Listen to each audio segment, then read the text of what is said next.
The National Weather Service in Paducah has issued a severe thunderstorm warning for South Central Perry County in South Central Illinois, Jackson County, Illinois, until 7:30 p.m. At 6:44 p.m., a severe thunderstorm was located over Ava, or 10 miles northwest of Murfreesboro, moving southeast at 30 miles per hour.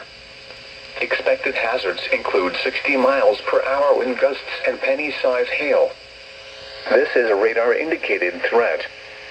The following impacts are expected. Expect damage to roofs, siding, and trees.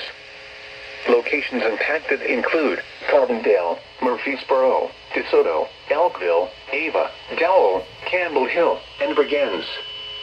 Repeating, a severe thunderstorm warning has been issued until 7:30 p.m. for the following counties in Illinois: Jackson and Perry.